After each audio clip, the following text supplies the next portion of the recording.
right, Butch Soper, Dave D'Entremont. And these two guys are about as far away as you can get from each other in terms of what they're trying to do to a bowling ball. Exactly, because D'Entremont just revs it up. It can hook it from one end of the lane to the other, and we've already seen Soper. He goes, he's a straight arrow. This.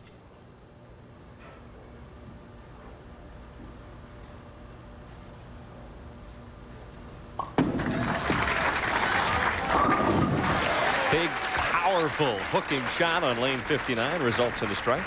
And just the power he seems to generate that gets to that top of the swing. As he comes through, his hand looks like it's twice as big as it is, and it's already big enough.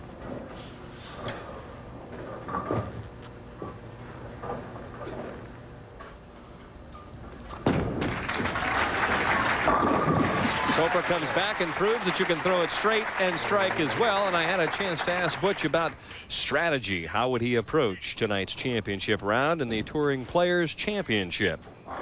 Well, my strategy will be different because I'm using so many different bowling balls right now. It's just, I'll probably use about 4, 5, 6 different ones, and it's going the best reaction, and I'll probably have to use some sandpaper because I'm playing, it's like the opposite this week. All these crankers are playing outside. I'm basically a straight player, and I'm playing in. And it's completely the opposite. There's too much oil from the outside, so I have to play in, and my ball doesn't hit very hard. So I make up for it for a duller finish on my bowling ball, just to get the ball to go into a roll and hit.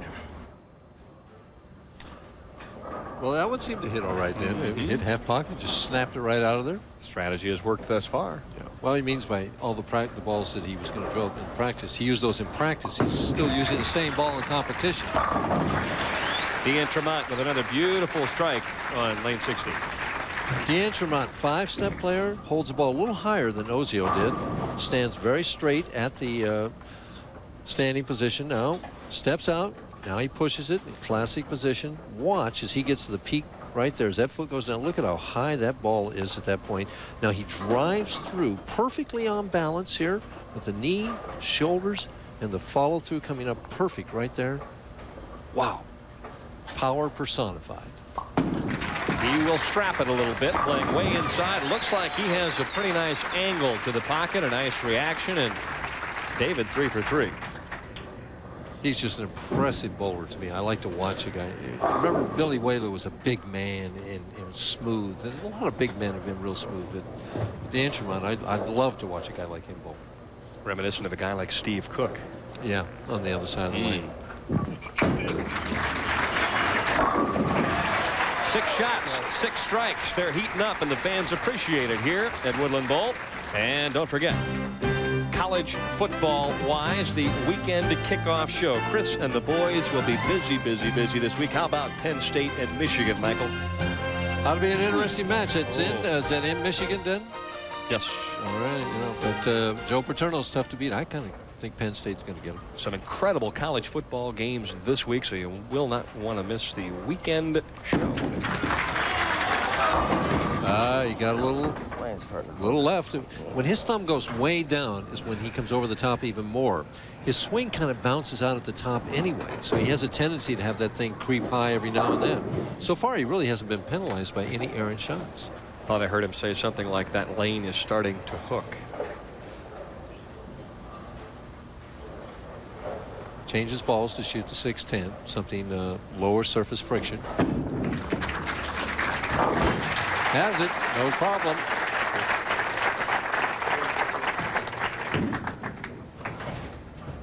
D'Entremont's whole strategy here, Dan, was he felt that the lanes were slightly different now and they were hanging more outside. He was going to get in to get away from that hang. And he's just, he's powerful enough to overpower the lane from inside. Another big muscle shot. This one a little overturned, and he's left with some business at hand. Yeah. So tit for tat right here. Both of them leaving 610s after 3 in a row.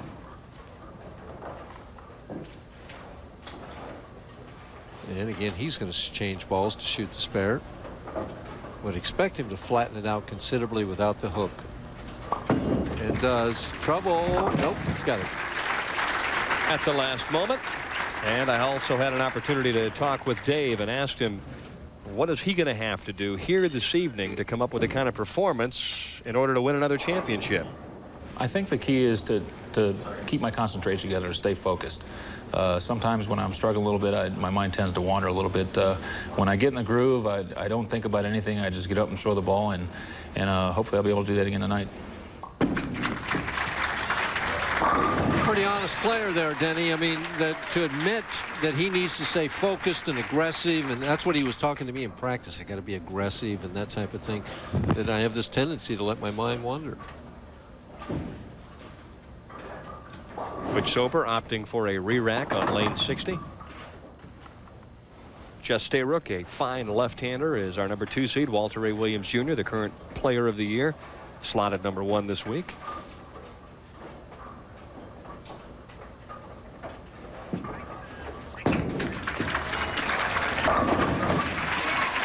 X marks the spot for Soper on lane 60. Don't forget, next week we'll be heading over to Taylor, Michigan for the Greater Detroit Open on ESPN live beginning at 7:30 on Wednesday night.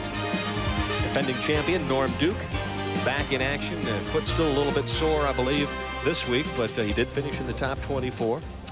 His foot, though, was sore, Dan. It was definitely sore. So I hope he's, he's recovered. He isn't trying to come back too soon.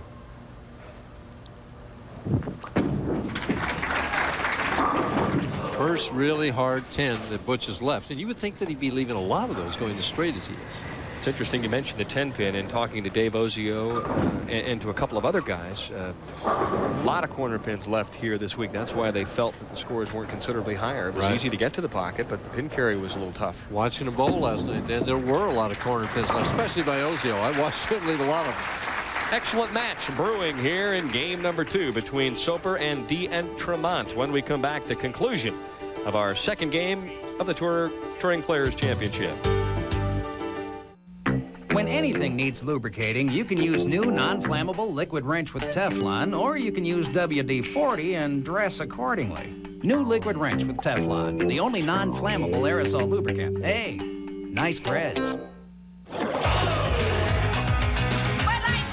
You're unbelievable. It's like ballet with a boom. Be the ball. I like the action. It's action. Hey, pins, you're dust. Be the ball. It's all in the beer. The grip. The approach. Mine. The shoes. You're unbelievable. I'm ready. You're unbelievable. Beer frame. I am the ball. Who loves your ball? You're unbelievable. To a squeaky hinge or a rusted bolt, they look the same. But to a lighted match, they look... oh. New liquid wrench with Teflon, the only non-flammable aerosol lubricant. Seems WD-40 has met its match. Live tonight at 9 Eastern, Johnny Tapia and Henry Martinez battle for the WBO Super Flyweight Championship. Top Rank Boxing on ESPN.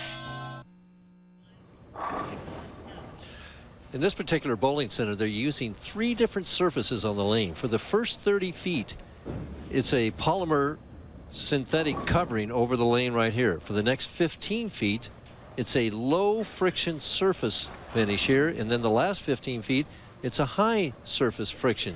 So the idea is to get the ball to skid through here, go into a roll here, and then hook at the back end right there. Also, with their lane condition here, they're oiling in a Christmas tree pattern to about 30 feet, which is right here, Christmas tree, kind of like this, and then they buff it out to 38 feet here, hoping to get more oil in the middle than on the outside. Sure, all you need is a AAA roadmap, and you're all set to go. Kurt Brose, the brand new president of the BPAA, along with Vice President Charlie Brehab from the Indianapolis area, on hand watching the action here this evening. And D'Entremont with an opportunity to take his first lead in this match.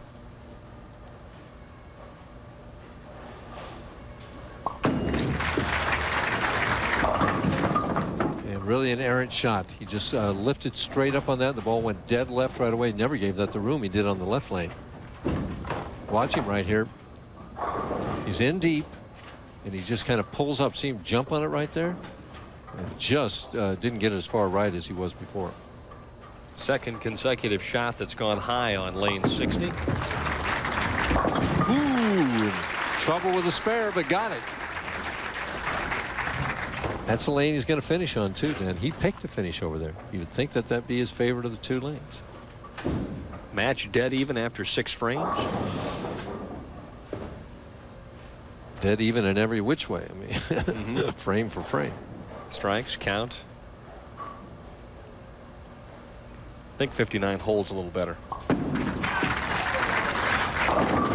Oh my goodness. A light 410.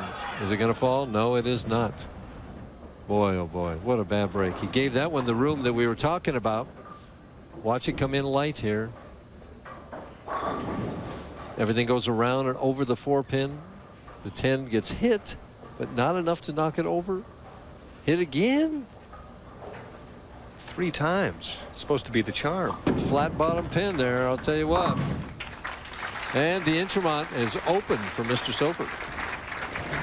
Butch took full advantage of that against 10-time titleist David Ozio in our opening game.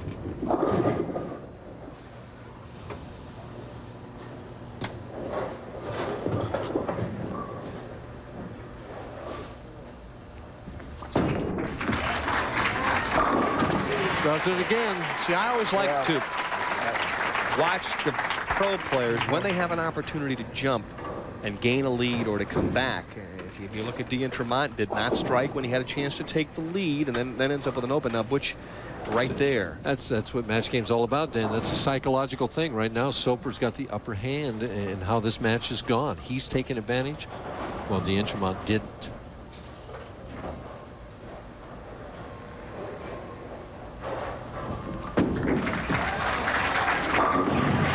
Two perfect shots. You know, I once watched Butch win a match from Gary Skidmore in Alameda, California, where he had not thrown a strike the entire game and had a double in the 10th frame to win, and he did. Now for Dave D'Entremont, a double is the order of the day. Oh, he's got to get his act back together. Started off so strong.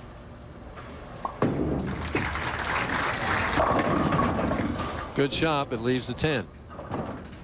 You know, if he'd have thrown that shot 2 frames ago, would have been the same result, a spare, but he just would have felt better about the whole thing.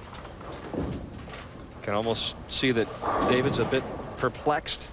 Felt like he maybe threw a couple of good shots on that right-hand lane, couldn't strike. Right now, the best he can get is 225. If he strikes in the 9th and takes it out of the 10th, Soper going at a 228 pace, he's got to strike here to have any chance.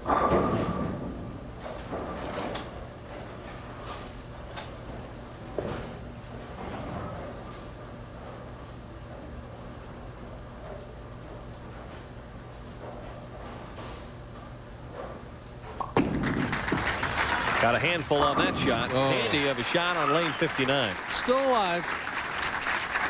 Remember, Soper left the 245 on this lane the last game.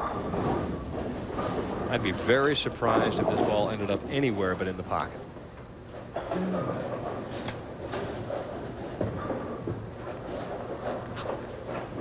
can hear him screw his thumb into that ball.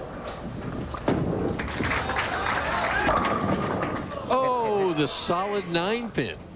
Who would think that Butch Soper would leave a solid 9-pin as the ball setting from 10? But he did. That brings the count down to 7. See, the count now is 2 pins.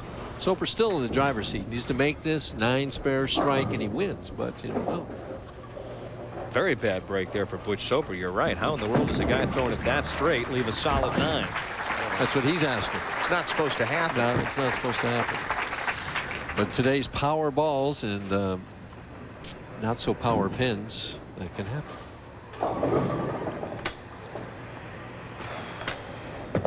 Soper still going at a 227 pace. A strike on the first ball in the 10th locks it up.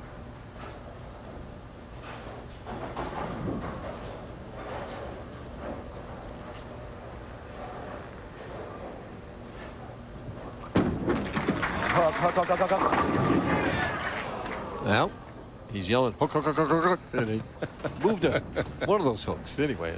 Proof that the pros do talk to those bowling balls once they let them go. But they don't listen too often. I mean, he got a little wide here. Same style, right about the 11th board. He's yelling hook now, and it comes in light. Had a chance to strike. 7 pins should present no trouble for Mr. Soper.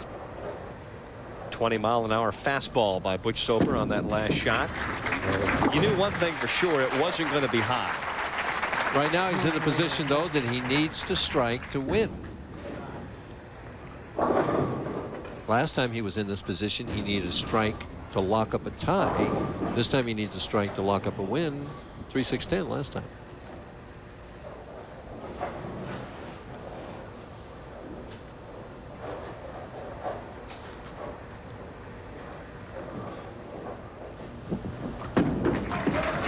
There it is what he said.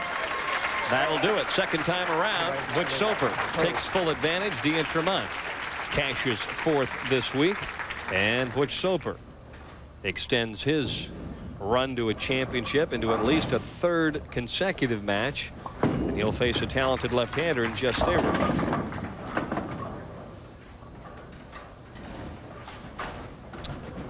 Well, he wanted to move in to avoid the hang, but it didn't seem to hit any good. I tell you what, he still had a difficult lane condition no matter what he did. Soper going straight is showing the boys how it's done. All right, fourth place for D'Entremont. We'll be back with match number 3. And